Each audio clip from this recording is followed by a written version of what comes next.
Hey guys, welcome back to MaxCast, on for Unification. We continue the coverage of the UGL Season 2 in the losers round 5. We have seen the first match of the round, which was Queenie against Old C Klempe, and today we will look at the second game here, which is Custom King versus Matt Yaoshen.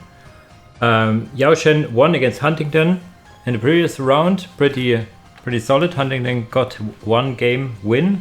And I think Custom King is a bit stronger than Huntington. So yeah, should be a closer match in theory. So yeah, that's about that. And here you see the draft. Yaoshen banned Chaos Marines, Dark Elder and Witch Hunters, which are all three factions Custom King likes to play. Custom King on the other hand banned Necrons, Fallen Angels and Salamanders. Necrons, direct ban against Yaoshen. Fallen Angels, I'm not sure if Yaoshen has played them or not. Forgot, actually, so maybe he has, maybe he hasn't. And Salamanders, not sure about Salamanders here, but okay. Yaoshen picked Thousand Suns, Adeptus Mechanicus Explorators, Raven Guard, Dark Angels, Night Lords and Space Marines. So you have the jumpy factions again in the Night Lords and Raven Guard, but also in general the good meta factions currently Thousand Suns and Mechanicus. Then you have Dark Angels as a faction that can be very potent as well, and Space Marines as a solid standard faction basically. The picks for Custom King are more interesting. You see Orcs, one of his signature factions, Farsight Enclaves. I've seen him picking it once or twice, but I don't think he has played it in this tournament yet. Amber Certain he can play, of course. Imperial Fists he can play. Tyranids and Blood Angels he can also play. Not sure about his Tyranids performance though, as I haven't seen it in a while. But yeah, it's going to be an interesting match. The first map is again on Imperial City. And here we are on Imperial City. On the left side, playing Blood Angels, we have Custom King. On the right side, playing Night Lords, we have Yaoshen. Yaoshen goes for 2 Raptor Scouts for now. In the Storm Barracks, would need another builder, I guess. Or some more capping units. I will keep an eye on that. Custom King opens for 3 scouts and barracks, so I guess it's scouts and Commander Tycho, I think he's called. And there comes the second builder, so no aggressive use of the Raptor scouts here. Both players having like the same idea that you have this big water thingy in the middle that you cannot really jump over or get over normal means. So you have to fight in the top and the bottom, kind of similar, also not similar to like Fallen City. We have the big river stuff in the middle where you cannot cross without jump troops. So they're both going for factions that have good access to jump troops. You see here a late armory being added actually. This is not an optimal way of playing. If you want to go ASM, I have to say. We want to get the 2 builders first and then the 3 scouts. Not sure about this. So you can traverse through the river and can attack on both sides or react to whatever you want to enforce basically. Captain, I guess. Captain it is, but only 2 Raptor Scouts is a thing I don't see very often. But they are expensive. I maybe that's why. So you have the captain and only those 2 scouts. Captain Tycho is coming out. Economy is not enough for ASM yet, so this is a weird opener. You get the armory but not jump troops. Kinda mad opener, I have to say. On the other side also not the best. Maybe it is because the captain, he wants to have the captain rather quickly. They would normally go 3 Raptor Scouts, but I guess this delays your captain a bit because these scouts cost quite a lot in production. In comes now a Terror Squad. Yeah, I've seen Yaoshen play Night Lords again, and he likes to not go for Raptor Scout spam or something. He goes for these Terror Squads. He believes in the Badman CSM basically. Captain Tycho not using his ability yet. I think you would want to, and this is not an engagement you will win. With the ability it's gonna closer, but the problem is you cannot really disengage. The captain can disengage anytime. He should now jump out. Why did he not jump out? This was a mistake. He could have jumped out and then the terror squad would have killed Captain Tycho afterwards anyway. So this is not a good trade. He could have jumped out even to these scouts or something, but losing the captain just like that is not a good idea. Not that it is a good idea to lose Captain Tycho, but still, this was unneeded, really. But there's like only scouts against 2 terror squads.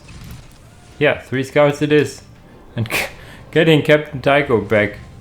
The captain is also getting rebuilt. So, but and then when it all comes down, Yaoshen has 2 combat squads, whereas Custom King has only scouts. They can get combat shotguns, yes, that's nice, but it's still only scouts, and that's a lot of CSM shooting at your listening posts and stuff. You will see maybe some units flinging around and stuff, but still, this listening post will go down, and if Yaoshen wants to force the issue, he could maybe try and tag this one as well. Generator is now being added. Another generator would be needed to go to tier 2. Captain is out. The question is now, is he gonna massing up more, building another squad, or is he getting a generator? These are the 2 options he has, really. I mean, you could also go armory if you really want to prolong your tier 1. But I would suggest a generator pretty fast, quick. Getting exactly that. Yes, also upgrading a point, which I do not like. This delays your tier 2 by quite a lot. Would have liked a second generator and going tier 2, and then later down the line getting upgraded listening posts. Here comes Captain Tycho again, but the captain is also here. Is he called Captain Tycho? We have the captain against Captain Tycho, so a lot of captains over here. Will they go again in a melee brawl? I mean, Captain Tycho already received quite a damage, so yeah, there goes again the fight, and he cannot disengage because he is slowed, and the other one has a jump as well. So that's the question: can they hold their own? I guess these scouts can more or less hold their own in melee, but these are still CSM. But they are shooting with shotguns, so this will help. But Captain Tycho will go down once again. Very bad usage of Captain Tycho here by Custom King. Kinda wasteful, to say the least, over here. So not liking his general build order as well as performance over here. Execution wise, he's getting absolutely what should I say? I know the German word, but I do not know the English word for it. But yeah, there's a third. No, this is Raptor Scouts. Okay. Raptor Scouts here, and there's a sword squad against those. But there's the captain also inside. So they, all the while they are taking a lot of damage. There's the captain also killing models quite significantly, and depending on his economy, he can allow it for it. But these scouts are now free, and the scouts can support this line pretty well. Yeah, and the captain is the big difference here, peeling off models left, right and center. The ASM dying completely, another squad wipe here. So this is really bad for Custom King. He does not have his points in the middle, both getting decapped. He only has the 2 points in his base, and run relic, maybe critical he has as well. But yeah, it's 86 and 20 against only 62 and 20. Another squad of Raptor Scouts being added to capture the map. There's even now a heavy boulder turret. I don't think this will go up or make a difference anyway, because the captain could just jump over here and kill the turret anyway, because he is a commander. There's now an upgraded listening post, and the upgraded listening post for Blood Angels are mean with the autocannon emplacement and stuff, but still, he could also just ignore it and go for the point over here with the generator and yeah, tech up or anything.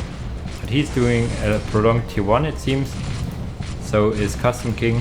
So this is gonna decide it in tier 1, I guess. He has space for another terror squad if he wants to. A lot of power now being piled up. He would need to upgrade a few listening posts. 1 or 2 at least. Very requisition intensive this push over here, so the second generator on hindsight maybe was a mistake. I think he saves up for tier 2 now. And he can now go tier 2. And should go tier 2. And then upgrade some listening posts. For now he focuses down on the turret over here. What do we see here? Another builder. Tier 2 is on the way. I've seen in the resources piling down. Yeah, so I do not think we will see tier 2 here. Captain Tycho is now out using his ability, but the captain taking a lot of damage, but he can just go and attach to his squad and then just run away. He could also just jump out. There are some raptors now being added. So we have regular raptors and these Night Lord Space Marines. Two of those, which are the terror squad. Not sure why these are differently named, but okay, this is only one commander and maybe at some point a turret against the whole army of Night Lords. So this game is over. It's just a question of time until a Custom King throws in the towel, and then we have this. Maybe killing one Raptor squad here, not even that. So yeah, GG is called. It is 1-0 for Yaoshen. Yeah, which was pretty convincingly. Nothing really, or should I say, nothing really special. The build up, the build order in general looked cleaner for Yaoshen. 2 Raptor Scout into a fast captain, and the build order was a little weird in adding the armory for Custom King, like armory and captain Tycho, which leaves you without any power, so you could not get shotguns on your scouts or anything else really, and not enough requisition to get ASM. So this build order was far from optimal, and in general the performance, how he used Captain Tycho in general, the engagement he had was poorly executed, I have to say. So yeah, let's see if he can shake it off and show a better performance in game 2. And the second game of the series brings us to the sandiest sand map, Fata Morga. On the northern side playing Orcs, we have Custom King. On the southern side playing Raven Guard, we have Yaoshen. We have actually seen this very matchup in the previous series, Kubini vs Old Sea Klempe. Kubini as Orcs won over Klempe's Raven Guard. It was on Tranquility's End, however. And it was a different opener. It was a ASM opener. And also, let's see. Gretchen's here in the second slot is a slight mistake. You want to have first the 2 Slugger Boys and then the Gretchen. Not sure why he does that. Goes for the Shooter Boys, however. So Orcs with the standard opener, you could call it. And here we have a Gen opener. Gen opener for Raven Guard is, let's say, special in the sense that you pay quite a lot for the generator and get quite a lot. So it is either a pretty fast tier 2 or is an economy boom opener, because you can only get the product captain and 2 scouts, and that's it. You cannot afford anything more. So it's basically kind of similar, like he played Night Lords, like 2 capping units and a commander. So there you go. Big Mac should be on the way. It is. Points getting built up. Everything pretty standard over here. And now that he has a lot of power, he is more or less inclined to upgrade some listening posts to make use of it, I guess. Or, as I said, make use in the sense that you get a relatively fast tier 2. Listening posts going up for Custom King as well. He should then, once the this one is built up, and upgrade 1 or 2 to get some economy going. There comes in the Shooter Boys, trying to scout, trying to see what's going on over here, but there's the captain meeting them, getting 1 slice off and generally shooting with his bolt pistol, I guess. And the scouts are now heading for the relic, whereas the other scouts are getting reinforced and shoot at these Shooter Boys. A lot of shooting, I guess. Even the Tech Marine Artificer could add some damage to it. I'm really inclined to see what Yaoshen is doing with this build, because for Orcs it's pretty standard. Here you see upgrading your listening post for more acquisition, getting a war banner down the line. You can play your first few minutes with a 1 generator. If you want to add a second generator, I think around minute 4 to 5, I guess, depending on how much you need to reinforce. But yeah, war banners is more important. And interestingly enough, he goes the war banner in his base. You see a lot of players getting this little outpost over here, which I think is optimal, because yeah, in the base, in back of the base, it doesn't help you protect your outer base, and if you kind of playing on losing your outer points, you already lost in your mind, I guess. Has a lot of power, so he could go tier 2 now. I mean, he can also build this point and then get tier 2. Both valid options. Some scouts getting killed over here. This point should, yeah, get started at least. And now is the question, what does he do with his resources? Going tier 2. A really fast tier 2 with 3 minutes. It's not a tier 2 rush per se, but it's really fast. So, and what you can do with it, of course, with with Raven Guard is getting Stone Guard and Vanguard veterans, getting an armory on the way to tier 2, I guess. He for now concedes this point because there are sluggers coming in, but this point is upgraded, which is very useful. He's getting some standard Space Marines to fill the gaps in his line, because he sees these sluggers and shooters and everything. He cannot hold it off with just a brother captain, so he needs another unit. And adding now a second generator. This tells me that he maybe wants to go for vehicles in tier 2 and not Stern Guard or Vanguard veterans. If you would go for either or, you normally would build an armory by now. There comes in the Space Marines, should get some reinforcements done. He's even adding some fire to this point spot over here, and yeah, Custom King doing what he can, which is just standing here and shooting at this for now. Really interested to see. We have the war banner number 3, but no pile of guns. So that's interesting. Maybe he's going for a mech shop rush or something. Not really sure. Your tier rush, you basically go 4 war banners and then the mech shop. Which could be interesting. Second, pile of guns. Very late pile of guns. This is a mistake in the build order. You want to have it after your first war banner. So a slight misplay over there. Space Marine is now in melee because the slugger is forcing it. 2 scouts here. 1 is getting reinforced completely, and tier 2 is finished. So they can get, once they get the arsenal, their Hellfire heavy bolters. And he goes for more Dayton. Okay, he goes for infantry, but no armory. So this is also a slight mistake. You want to get the armory for all the valid upgrades and also for your weapon options, of course. You could go sergeants, and yeah, the arsenal would also allow you for armory arsenal, whatever you want to call it, for very potent plasma pistols and stuff. But he's getting here. Okay, he's just getting this squad because it's so good, I guess, and then goes for vehicles. Interesting unit composition, I have to say. Space Marine is now sprinting away, just buying time over here to get this point done. In the middle, the sluggers wanting to capture this point. Scouts wanted to prevent it, but Big Mac came in with shooters. 1, 2, 3. Tier 2 is now finished for Custom King. Getting custom gadgets for now. Wrong way around. First Heavy Boy Armor and then Daka. So you see a lot of minor mistakes from Custom King that will add up, but nothing really major, I guess. Now Stern Guard veterans are added as well. So, but what is the forge for? Rhinos? Question mark? 2 Stern Guard. Okay, he does go for full infantry, but not upgrades.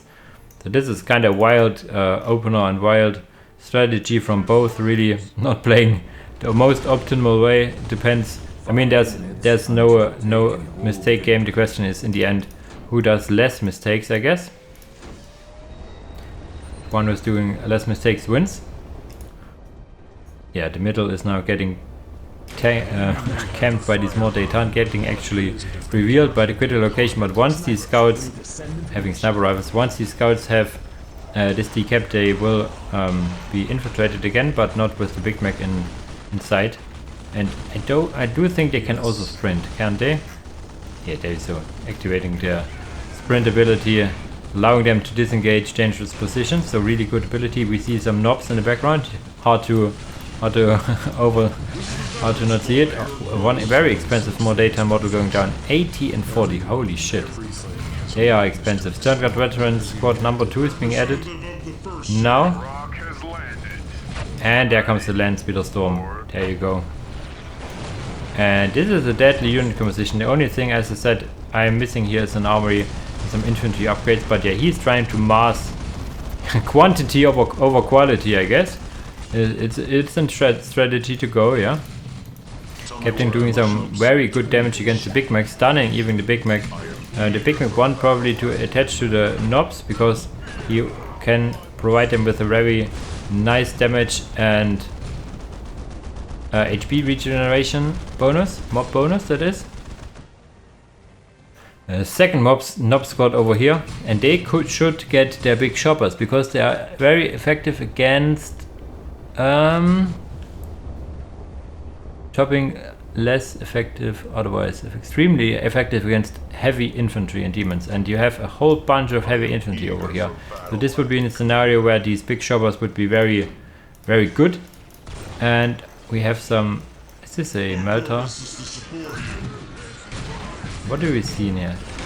Okay, these are just these kind of sniper bolters they all have here. They have really sniper rifles, and these are kind of sniper bolters, I guess. But knobs wanting to come into Landspeeder Storm, being really close to them, and they will kill a listening post or two. Will take some damage from the Landspeeder Storm, which really should get a little more back here, so he could use his frag launcher he has. On the other side, he kind of splits off. He takes 2 squads over here to attack, and taking 2 squads back to defend. Is 2 Stern Guard, and which is over here?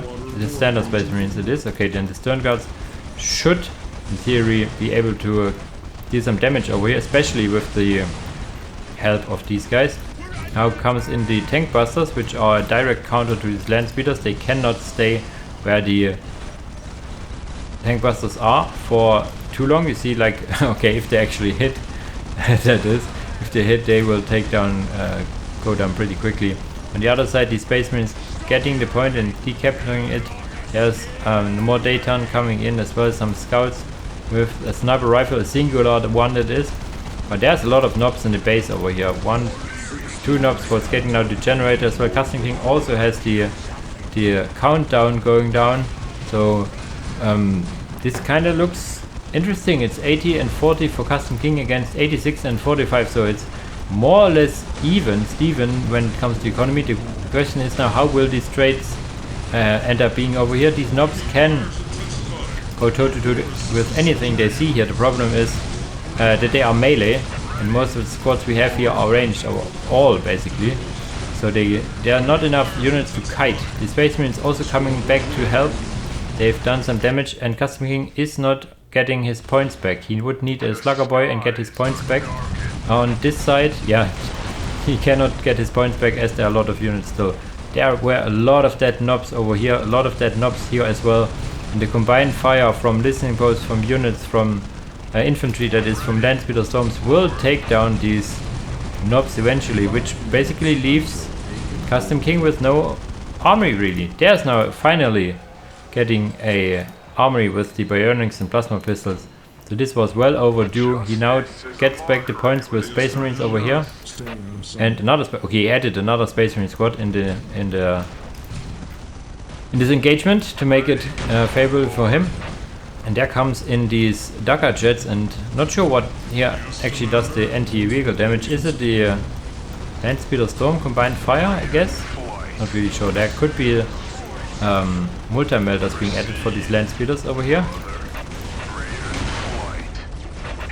But for now, it is 2 Stern Guard veterans on way and Dayton on the side over here. So quite a lot of infantry, I have to say. Space Marines now busy or finished capturing, so they can now sprint over to help. Getting plasma guns, it looks like. Yeah, to deal with the knobs. 1 Dagger jet is not enough. 2 Dagger jets could help. 3 Dagger jets would be ideal. Now they are trying to focus down these Landspeeder Storms. But yeah, there are a lot of Landspeeder Storms. 1, 2, 3, 4, 5, 6. 6, I guess, when I look at the pop cap over here. And 6 Landspeeder Storms are quite amazing. And even just the combined fire is enough to take down the 2k HP of the aircraft over here. Ouch, ouch, ouch. A lot of anti-infantry weaponry here. You see it clearly. And now the question is, how does Custom King deal with this? A mech shop maybe? Knobs he tried already. There are Gretchens repairing, and we have seen a... is it still around? Doesn't look like it. The Tank Busters are looks like they are not around anymore. Another land speeder storm dying. There could be the stun of the Big Mac, but the Big Mac is in range of these guys. The guys focusing the Dagger Jet yet. The Big Mac can also repair, something a lot of people forget, but he can do it, and this is a lot of land speeder storms. Oh my god. Ouch, ouch, ouch. Even with the heavy boy armor, they are taking so much damage for just walking past, and there comes the Space Marines with plasma pistol, and they also got a rocket launcher actually, but this is a frag missile launcher, so it's anti-infantry after all. So a lot of interesting weapon for the Raven Guard, and now Yaoshen has the counter and has taken down 3 points of his opponent. There's some shooter boys, but it's like 12 and 6 and only oh my god.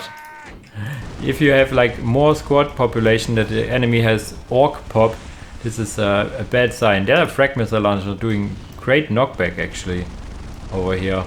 So this again looks like Yaoshen victory here. So quickly recapping what happened. We had some pushes from Custom King with his knobs later down the line, but we had in general quite a good mass of infantry of Yaoshen, who also decided to not go upgrades for the longest time and going for a mass build, which in the end turned out to be quite good. We haven't seen a single Storm Boy squad, so didn't he also go only one shooter boy, so playing very light on the unit count, and that's normally not a good sign. Was it 2 shooter boys or only 1? I forgot, but there was one time, yeah, no, there was just sluggers, shooters and the Big Mac over here, where Yaoshen then added a Space Marine or 2. So yeah, Custom King calls it. It is now a 2-0 for Yaoshen. Very convincing victories from him. So the question is now if Custom King can get a point on the board, or if Yaoshen will make the clean sweep here. We will see in the 3rd game. And here we are on game 3 on Meeting of Minds. On the left side playing Emperor's Children we have Custom King. On the right side playing Thousand Suns we have Mad Yaoshen. Yaoshen going for 3 Thrall Wizards. And probably, yeah, the generator is a must. You need to click it and then capture it. Oh, this is a mistake. Yaoshen, don't do this to me. He clicked then and then probably shift clicked or something. And he needs to add the sorcerer as well. Come on, Yaoshen, you can do it. Yeah, he did right click it. And this Runesword construct is delayed and delayed and delayed. Now they go for it. Okay, but going for the warp gate opener. On the other side we have a Noise Marine opener, which I find, let's say, interesting, because Rubik Marines do not have any morale, and the big thing about Noise Marines is their morale damage. But okay, 3 Pleasure Cultists is okay. The second squad of Pleasure Slaves is unneeded.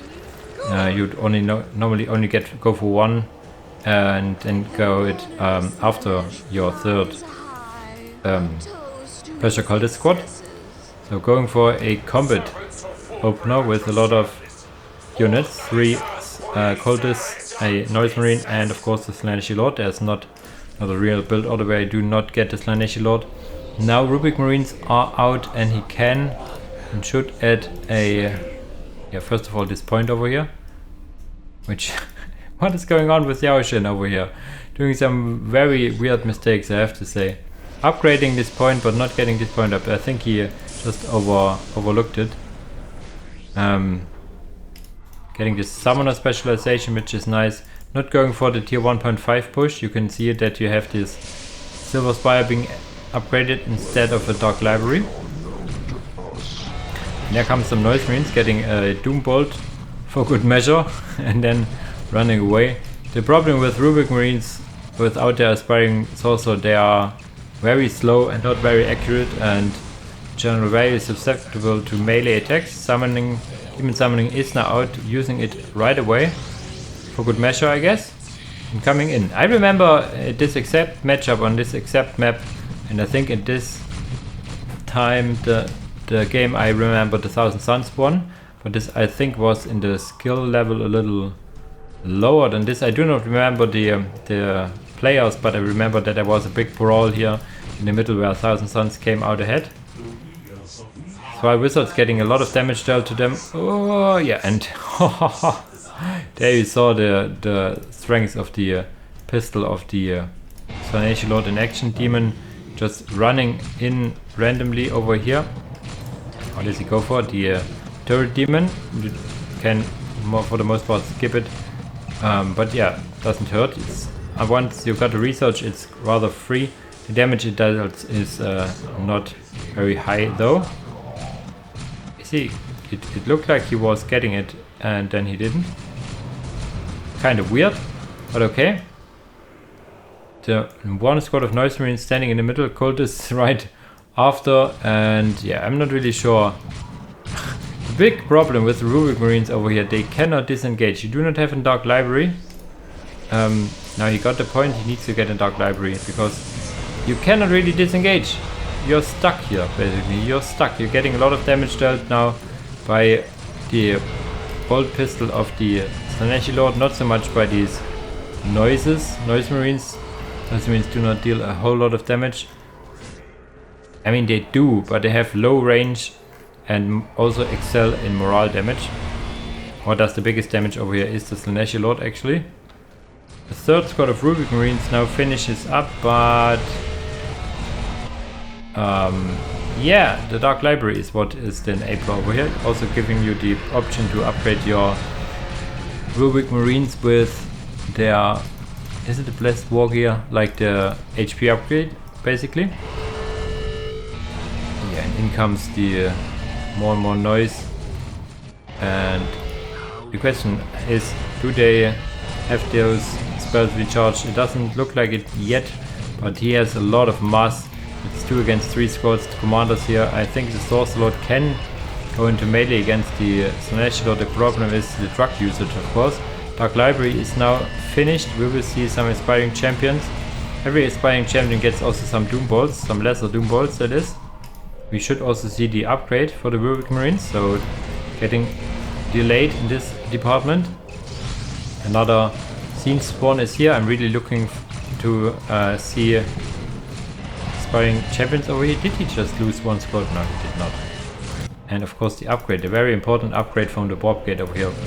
Floating a hell of a lot of resources, Yaoshen. We have seen this in the past multiple times. Getting now tier 2, which is, I'm not sure if this is the right call. And what does he use this resources for? For the Aspiring Champions, I hope. No, he's not. He's just playing with plain Rubik Marines. That's kind of odd. Also, Pursuit of Perfection is finished up, so he could get tier 2 in some decent time. Is Custom King. Could click it now.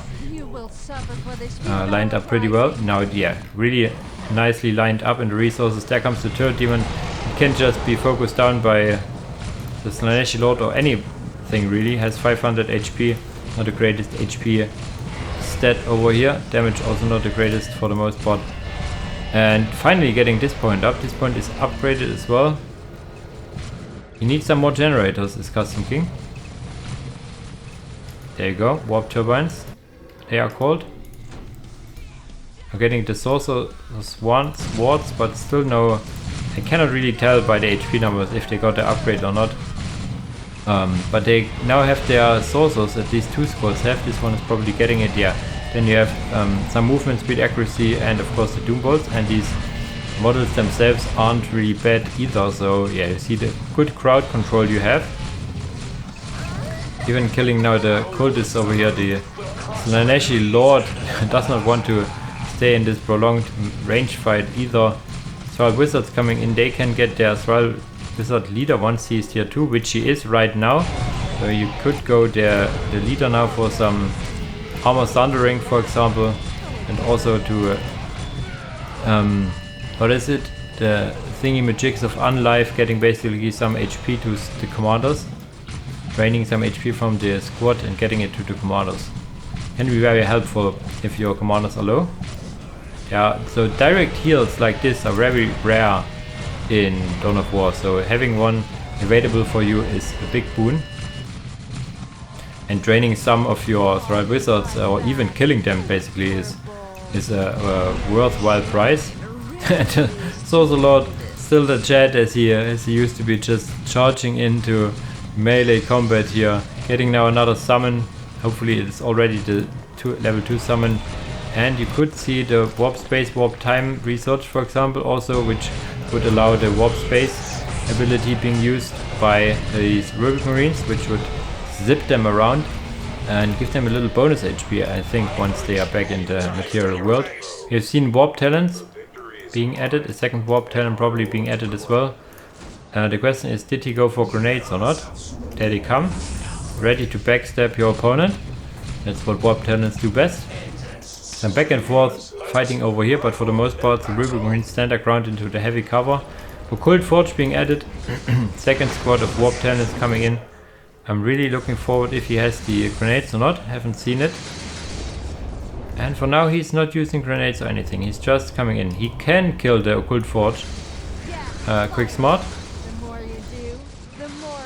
The Sorcerer coming in to have a word with them. There's no grenades yet, the grenades, he forgot about the grenades and on the way to tier 2. Normally you want to get them on the way to tier 2 to have them available on your warp talents as soon as they hit the field, making the most use of it. And yeah, there comes in the Sorcerer. The Totem does not do a lot of damage, but the Sorcerer Lord is, however, dealing a lot of damage to those, and they are not as cheap. 60 and 10 to reinforce, so it's quite some resources. Grenades is now finished, so they can do some useful things. More caps to get more and more infantry. He has 3 Noise Marines and 2 Warp Talents now. Sorcerer Lord is still holding strong here, getting a lot of damage done against these Warp Talents, even some knockback.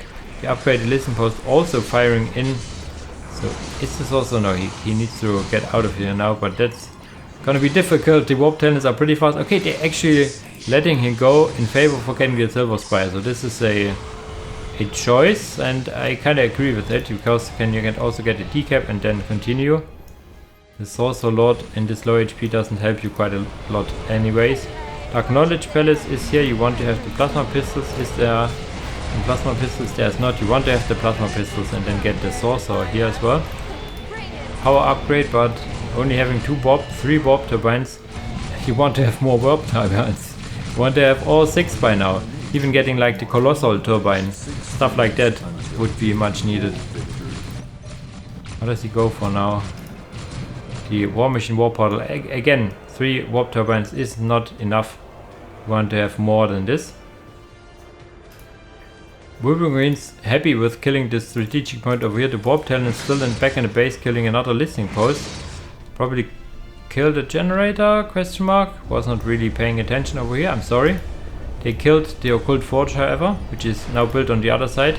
A good player like Number would actually search the base of the opponent for the Occult Forge to kill it again. Because there's the one downside of these Warp Talents is that they are, with the Lightning Claws, they cannot hit aircraft, of course. So that's their one and biggest downside, I guess. I mean, yes, they are frail, that's also one downside. Getting some economy damage, that is okay. But there will be a Hellblade out, and there's one. Second Hellblade also on the way.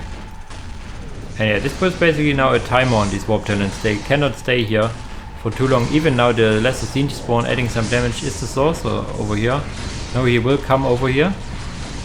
And yeah, now these need to jump out really quickly, or they will get killed. They are now out, getting for now for the Occult Forge, but there's a second Hellblade. Is it out? It will be out now. And yeah, again, a timer put onto them.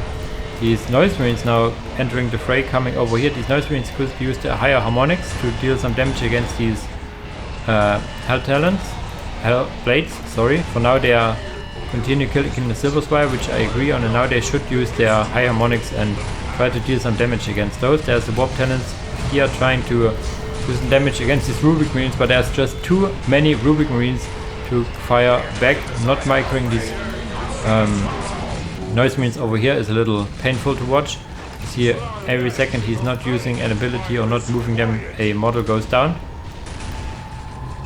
Custom King capturing the middle as well as the both outer sides. So he has the counter going in. There's the Colossal Turbine being added. 1, 2, 3, 4 warp turbines. You can go for all 6. There's no real downside in it. Would actually like him to go for it. There was the higher harmonics used. You could see it in the different projectiles. There's some damage, but it spreads. Warp talents being added back again. There comes the Sonic Hell Talon, which is basically a counter to the Hell Blade, kind of. Warp talents even capturing or decapping this point over here. So we have 122 and 35 against 80 and 63. So quite a economy disadvantage for Yaoshen. This Colossal Turbine will also kind of make up for the power difference. So we have now a clear economy advantage for Custom King. The question is, can he use this to great effect to get also the army advantage? Because this is a lot of upgraded Rubik Marine. 3 spots chosen in the front, getting a little over eager here. Running in, we have a dogfight in the air, which Sonic Helltalon, I told you, does good damage against these Hellblades over here. Could use, yeah, not could use an ability. He has none. And yeah, the warp talents would need to be more active over here, so it's a big strain on the micro and multitasking. We see the Hellblade trying to get rid of these warp talents. They can even now decap this point, could decap this point as well, so the economy game Custom King will win in the long run. Plasma pistols being added, the Sorcerer is not being added yet. A lot of Noise Marines being added to combat this tide of infantry. There's no Slaneshi Lord anymore, is he? Yeah, he's getting rebuilt, and you would need the Sorcerer as well to have these very potent plasma pistols. I think I kind of like these Noise Marines. They could get a Noise Marine champion as well, who also gets the plasma pistol, of course. One more Sonic Hell Talons over here. This one over here getting attacked by Rubik Marines. They could go for the Warp Bolt ammunition to get some anti-vehicle going. And there's like 1, 2, 3. No, this is a Hell Blade. 2 Sonic Hell Talons, 2 Hell Blades, and these Warp Talons again trying to kill this listing post over here. Those should probably double down on these units, and there's a whole lot of... It's only 56 against 104, but the question is, yeah, can he hold off this army? There's a kind of base rate situation, because the Warp Talons in general aren't the greatest in direct combat.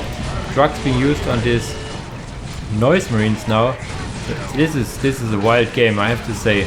A lot of firing on the aircraft over here. 2 Sonic Warp, Sonic Hell Talons firing in here. What does he go for? More and more Noise Marines, because yeah, he needs more mass. I like it. It's not like oh, I want in tier 2, I want to get a tier 2 unit. Sometimes you just need more units, no matter what you have available to you. Just get more of it, I guess. I would like also the Rhinos, for example, with the plasma gun engagement over here. Emplacement weapon, basically. Warp Talons over here still busy killing killing generators and stuff, so yeah, he has units all over the place. Even some unused Noise Marines which would be absolutely needed over here. Rubik Marines being absolutely stubborn, killing this listing post over here, killing a Warp Turbine, killing now also going for some Noise Marines, and also doubling down on attack on the Slaneshi Lord, and they kill him. The Sorcerer Lord is still full HP over here in this army, and these Noise Marines will not cut it, I am afraid. These Sonic Hell Talons, however, are a bigger problem, but for now he kinda goes for the problem that I cannot solve. I will ignore, I guess. But yeah, okay. The combined fire of all the Rubik Marines. As I said, you could go, yeah, getting out some Warp Bolts mixed in on some of the squads will give you some anti-vehicle capabilities. Slaneshi Lord being rebuilt because he must, but there's like 4 Hellblades now. So these Warp Talons were a real headache to deal with, but dealt they got. And okay, but there's also now a lot of Noise Marines against those. So this is a real mad game. More and more Sonic Hell Talons. So this is sometimes meeting of minds. It's quite grind fest over here because there's so much economy involved in these games. Yeah, but I think once these Hellblades move over here, this should be a thing. And the Chosen also getting rebuilt, I guess, died over here in the big slugfest and now could move over here. Or they stand here to defend against the Warp Talons, also valid options. Also a valid option. But there are like 4 Hellblades now shooting. They could shoot at aircraft as it is coming in. Warp Talons being added again. He still has a colossal warp turbine working for him, so this is something. Now being actually used in the base defense, which you do not really like to be. But yeah, you would need them, I guess. Slanesh Lord coming in, attacking the Sorcerer, but the Sorcerer, yeah, showing who is the boss here. He will kill this Slanesh Lord all day of the week. Even with the drugs used, it's not enough. Well, in the end, it was an aspiring Sorcerer killing him. Wow, this was quite the epic game number 3. Custom King fighting back for a long time, and I think it came down to Micro in the end. His macro was okay-ish, could use some more warp turbines earlier, but still in general his macro was good. His opener was also okay. He surprisingly, the Noise Marines dealt surprisingly well against these Ruby Marines, given though they were unupgraded. So some misplays, I would say, in the macro and also on the strategy, not getting the much needed upgrades as soon as he could.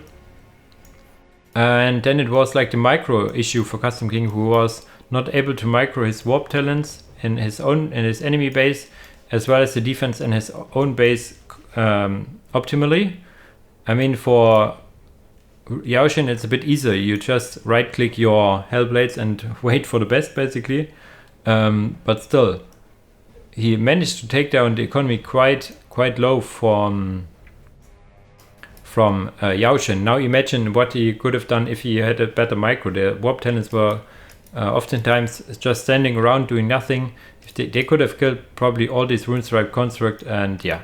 He could also opted for the continuous hunt against the Occult Forge, which in turn would allow his Warp Talents to reign free over the enemy base. So this is what Number normally tries to go for, or even old C. Klempe when he plays Emperor Stratum with Warp Talents, trying to go for the Occult Forge in this matchup, or generally like the vehicle production building, because the anti-vehicle for Emperor Stratum isn't the greatest. You have these Noise Marines, of course. You have the Sonic Hellblades, which you have seen you can use in created effect for aircraft. Anti-vehicle, you have also the Warp Talent, crack grenade, stuff like that. But yeah, for aircraft, you really want to prevent enemy aircraft from going up too easily. In the end, it was Yaoshen with a 3-0 victory. The last game could have gone both ways, actually. So could have gotten like a 3-1 or something. But yeah, at the end it's a 3-0 now for Yaoshen. Congrats for that. He will meet Old C. Klempe in the losers round 6, whereas Custom King is now out of the tournament. As the usual, guys, thanks for watching and see you in the next video. Bye bye!